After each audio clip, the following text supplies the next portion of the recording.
बच्चों, मैं आज फिर वेलकम कर रहा हूँ आपकी बायो की क्लास में। आपको पता है कि हम चैप्टर 9 कर रहे हैं और चैप्टर 9 है जी strategies in enhancement of food production. एक बहुत अच्छी गुड न्यूज़ के साथ मैं आपका आज का बायो का लेक्चर शुरू करना चाहूँगा। वो ये है कि आपने भी सुनना शुरू कर दिया होगा कि पहली कोरोना की जो वैक्सीन है वो रजिस्टर्ड करवा ली है रशिया ने और वो बहुत जल्दी अवेलेबल हो जाएगी। और अगर तो ये वैक्सीन बहुत ही अच्छी हुई, अगर तो ये इफ़ेक्टिव हुई, तो हम तक, हमारे देश तक ये अक्टूबर और नवंबर में मिलनी शुरू हो जाएगी। अब और भी कंट्रीज बिल्कुल लास्ट स्टेज पे पहुंच चुकी हैं कोरोना वैक्सीन को इन्वेंशन में, और वो लास्ट स्टेज होता है जिसको हम लास्ट ट्रायल बोलते हैं। ढेर सारे लोगों के ऊपर इसका ट्रायल किया जाता है। उसमें चाइना भी बहुत आ गया है, चाइना का भी ट्रायल बस रह गया है, अमेरिका का ट्रायल रह गया बस लास्ट। तो आई थिंक बहुत सारी वैक्सीन हमें बहुत जल्द मिलने वाली हैं, तो आप प्रेयर करते रहें। और जो व्लादिमीर पुतिन हैं, हमारे जो रशिया के राष्ट्रपति हैं, उन्होंने, जो प्रेसिडेंट हैं, उन्होंने अपनी दोनों लड़कियों के ऊपर सबसे पहले इसको इनॉक्यूलेट किया है। इनॉक्यूलेशन का मतलब होता है जब किसी को वैक्सीन दे दी जाती है। वैक्सीन देने के प्रोसीजर को इनॉक्यूलेशन बोलते हैं। तो ये वैक्सीन क्या करेगी, हमारी बॉडी में एंटीबॉडीज़ बना देगी, और जब कोरोना अटैक के लिए आएगा तो हमें कोरोना नहीं होगा बाकी बीमारियों की तरह। तो आइए अब आगे चलते हैं। How disease of a poultry bird can be control. Poultry farm, आप सभी मैक्सिमम बच्चे चिकन नॉन वेज खाते होंगे, तो हम पोल्ट्री की बर्ड्स को कैसे प्रोटेक्ट करके रख सकते हैं। तो पहला पॉइंट ही देख लीजिए जी, वैक्सीनेशन। वो देखिए इनॉक्यूलेशन वर्ड भी आ गया जिसके बारे में मैं आपसे बात कर रहा था। व्लादिमीर पुतिन ने अपनी दोनों बेटियों को इनॉक्यूलेट करा था सबसे पहले इससे, ताकि उनको कोरोना वायरस की क्या मिल जाए, कोरोना वायरस से लड़ने की पावर मिल जाए, रेजिस्टेंस मिल जाए। इंग्लिश में इसको रेजिस्टेंस बोलते हैं। ओके जी, वैक्सीनेशन क्या है? It involves preventive inoculation which reduces the loss of poultry during an outbreak of disease. तो अगर किसी भी पोल्ट्री फार्म में हमने पहले ही वैक्सीन दी हुई है और डिजीज अटैक के लिए आ जाए तो हमारी पोल्ट्री बच जाएगी। Next, ectoparacyte like lice, mites and ticks can be controlled by spraying insecticides like malathion। तो कंटिन्यूसली बर्ड्स के ऊपर पेस्टिसाइड्स का भी स्प्रे होता रहता है ताकि उनके अंदर जो लाइस है यानी जुएं, ठीक है, और अलग अलग तरह के जो छोटे छोटे इंसेक्ट्स हैं वो ग्रो ना करें और वो डिजीज मत कॉज करें। ये है एक्टोपैरासाइट जो उनकी बॉडी के बाहर मिलते हैं। एक्टोपैरासाइट नाम से आपको पता चल रहा होगा, बॉडी के बाहर। फिर है बेटा एंडोपैरासाइट। एंडोपैरासाइट जो पेट के या बॉडी के अंदर होते हैं, जैसे टीनिया सोलियम हो गया जिसको हम टेप वर्म बोलते हैं, राउंड वर्म होते हैं। इसमें हम लोग वर्मीसाइड्स देके भी उसको कंट्रोल कर सकते हैं, यानी उनकी जो फीड है उसमें रेगुलर वर्मीसाइड डाले जाते हैं ताकि उनकी बॉडी के अंदर भी इन्फेक्शन ना बने, एंडोपैरासाइट काम ना कर पाए। और अगर हम इस तरह का मीट खाएं तो हमें कुछ ना हो, हम प्रिवेंटिव रहें। आगे, fungal diseases like mycosis and thrust can be controlled by using Bordeaux mixture. ठीक है, बोडियक्स, ये बेटा बोडियस नहीं है, बोडियक्स याद रखना। बोडियक्स मिक्सचर यूज किया जाता है जिसकी मदद से फंगल डिजीजेस से भी बचा जा सकता है। फिर है जी प्रोटोजोअन डिजीजेस, खासकर जो पानी में फैलती हैं, like coccidiosis and can be treated with sulphur drug. Sulphur drug को यूज करने से इसको ट्रीट किया जा सकता है। फिर है बच्चों, bacterial diseases can be treated by sulphur drugs and antibiotics. Antibiotics की मदद से बैक्टीरियल डिजीजेस को भी ट्रीट किया जा सकता है। तो ये मेन पॉइंट है जिनकी मदद से हम पोल्ट्री फार्मिंग को प्रिवेंट करके रख सकते हैं आउटब्रेक ऑफ डिजीजेस से, बीमारियों से। अब आगे आ गया जी, what is plant breeding. Plant breeding क्या है? What is the need of plant breeding. Plant breeding एक पर्पसफुल मैनिपुलेशन है प्लांट की स्पीशीज की, जिसमें हम मोर डिज़ायर प्लांट अपने अकॉर्डिंगली प्रिपेयर कर लेते हैं, बेटर प्रिपेयर कर लेते हैं, जो कल्टीवेशन के लिए भी बेस्ट है, जो चेंजेस ऑफ वेदर भी सर्वाइव कर जाएगा और जिसमें बीमारियां भी नहीं लगेंगी।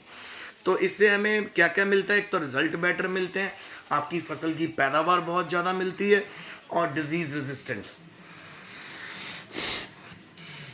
यानी बीमारी भी कंट्रोल में रहती है, बीमारी नहीं होती है ऐसी प्लांट ब्रीडिंग वाले जो प्रोडक्ट्स होते हैं उनको।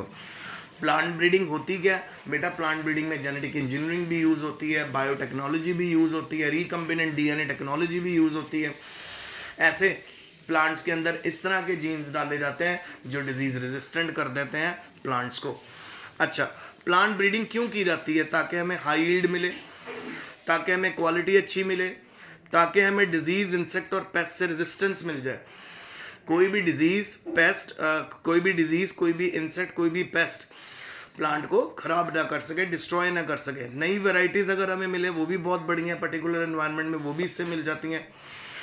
फिर है जी development of specific agronomic character for specific crop like dwarfness, intestine branching. तो बेटा इसके अंदर आपको बताया गया कि अगर आपके प्लांट ड्वार्फ हैं, अगर छोटे हैं, तो उनको भी सेमी ड्वार्फ तक पहुंचाया जाता है ताकि आपकी पैदावार बढ़ जाए। तो चावलों में इसका बहुत फ़ायदा हुआ, राइस की जो प्रोडक्शन है उसमें बहुत फ़ायदा कैसा हुआ, इससे प्लांट ब्रीडिंग से ऐसे राइस के प्लांट बनने शुरू हो गए जिनसे क्या होने लग गया, हमें सेमी ड्वार्फ प्लांट मिले जिससे हमारी पैदावार बढ़ गई, ज़्यादा राइस बनने लग गया। फिर अगर कोई आपको स्पेसिफिक ट्रीट चाहिए वो भी आप इससे ला सकते हो। फिर जी अगर आपके पास आसपास हैवी मैन्यूरिंग है, बहुत ज़्यादा मैन्यूर है, एक्चुअल में अगर बहुत ज़्यादा फर्टिलाइज़र और मैन्यूर डाल देना किसी खेत में बेटा, तो फसल की पैदावार रुक जाती है, जो फसलें हैं वो ग्रो नहीं कर पाती। पर इस तरह की प्लांट ब्रीडिंग से जो हमें प्लांट्स मिलते हैं उनकी पैदावार बहुत अच्छी होती है और उनका रिकवरी रेट भी अच्छा होता है। तो अगर मैन्यूर ज़्यादा हो गए नो प्रॉब्लम, अगर आपका जेनेटिकली मॉडिफाइड ऑर्गेनिज्म है, जीएमओ जिसको बोलते हैं, तो फसल फिर भी उगेगी। फिर है इजी थ्रेशिंग एबिलिटी। आपने 6th क्लास में थ्रेशिंग पढ़ा होगा। थ्रेशिंग में क्या होता है, फसल को जब हम एक पत्थर के ऊपर मारते हैं हाथ से पकड़ के तो उसके दाने बाहर आ जाते हैं, ग्रेन्स बाहर आ जाते हैं, इसको थ्रेशिंग बोलते हैं। सो इस तरह का करैक्टर डाल दिया गया, इस तरह का जेनेटिक वेरिएशन कर दी गई है प्लांट्स में कि जो जेनेटिकली मॉडिफाइड जो प्लांट है, जब हम उसको पत्थर के ऊपर मारते हैं तो एकदम लार्ज अमाउंट ऑफ ग्रेन वो निकाल देता है। फिर अलग अलग एरियाज में ग्रो करने की एबिलिटी भी आ गई है इससे, ठीक है। फिर है जी टू एनहेंस और reduce the period of dormancy. Dormancy वो पीरियड होता है जब सीड ओपन नहीं होता। ये क्या करता है, डोरमेंसी को ब्रेक करने में मदद करते हैं इस तरह के प्लांट, ठीक है। इस तरह के प्लांट कोई भी पीरियड हो, सीड को डोरमेंट नहीं होने देते, उसको वाइबल रखते हैं और उसमें से जल्दी प्लांट निकलते हैं। फिर सिंक्रोनस मैच्योरिटी। सिंक्रोनस मैच्योरिटी में प्लांट पूरे का पूरा मैच्योर होता है एक टाइम में। यूजुअली फसलों में ये भी प्रॉब्लम आ जाती है, कभी जो वांटेड पार्ट है वो ग्रो नहीं करता, मैच्योर होता, अनवांटेड पार्ट पहले मैच्योर हो जाता है, पर इसको भी प्लांट ब्रीडिंग से कंट्रोल कर लिया गया। अच्छा जी, नेक्स्ट क्वेश्चन है, what are the advantages of high yielding crop varieties की क्या क्या एडवांटेजेस हैं? तो सबसे पहली एडवांटेजेस है जी हाई यील्ड। इसमें आपको बहुत ज़्यादा पैदावार मिलती है, तो यानी मुनाफा बहुत है, इसमें कमाई बहुत है। The improved variety of crop give us more production, ठीक है। फिर उसके बाद ड्वार्फनेस।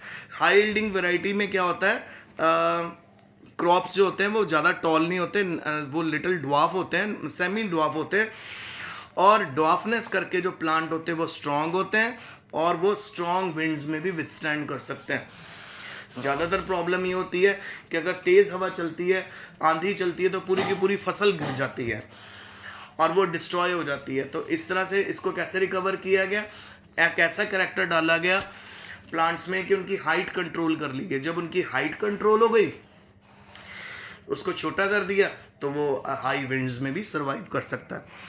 फिर है जी बेटर रिस्पॉन्स टू फर्टिलाइज़र। ये तो मैंने आपको बता दिया है कि थोड़ा सा फर्टिलाइज़र डालोगे एकदम लार्ज आपको आपकी जो यील्ड हो जाएगी, ठीक है। फिर उसके बाद अर्ली मैच्योरेशन, फसलें बहुत जल्दी उगती हैं, बहुत जल्दी मैच्योर होती हैं, और यानी इनकी कल्टीवेशन भी फास्ट होती है, तो आपको बहुत जल्दी आपको आपकी जो इन्वेस्टमेंट है वो आपको फ़ायदा देना शुरू कर देती है, ठीक है। फिर उसके बाद है राइट द डिसएडवांटेज। अब हाई यील्ड की डिसएडवांटेज क्या है? एक तो बेटा फोल्डर नहीं देती है। आपको पता है जितना फोल्डर प्रोड्यूस होता है, क्योंकि फोल्डर वहीं बनेगा जहाँ पे प्लांट लंबे हैं, पर अगर हम इस तरह के इम्प्रूव्ड वैरायटीज़ को यूज़ करते हैं उसमें तो प्लांट छोटे हैं, तो छोटे प्लांट्स में फोल्डर नहीं मिलता। और आपको पता है फोल्डर बहुत ज़्यादा यूज़ होता है खाने में, एनिमल्स के खाने में, जैसे काऊ को फोल्डर दिया जाता है, बर्ड्स को दिया जाता है, तो फोल्डर कम मिलता है। दूसरा, एक हायर इनपुट चाहिए, हायर इनपुट यानी पानी भी बहुत चाहिए, यानी फर्टिलाइज़र भी बहुत चाहिए, तो इस करके इनकी रिक्वायरमेंट भी ज़्यादा होती है। और वीडिंग बहुत चाहिए यहाँ पे, वीडिंग कंटिन्यूसली, यानी जब जब वीड्स लग रहे हैं उनको काटना भी पड़ेगा, क्योंकि क्रॉप का जो ग्रोइंग रेट है वो बहुत ज़्यादा होगा। पूरी मैच्योर और मॉडिफाइड और एडवांस क्रॉप है, सो ऑब्वियसली वीड भी जल्दी इसमें लगेंगे, तो उसको बार बार काटना पड़ेगा। पेस्टिसाइड्स की बहुत रिक्वायरमेंट होती है, कईयों में डिजीज़ बहुत जल्दी कैच करती हैं। देखो बेटा, जितनी पैदावार ज़्यादा उतनी डिजीज़ की के चांसेस ज़्यादा हो जाते हैं, तो वो आपको पेस्टिसाइड्स बार बार डालने पड़ेंगे। और आपको बता ही दिया कि इसमें बीमारी होने का चांसेस ज़्यादा होता है। तो ये आज का लेक्चर था।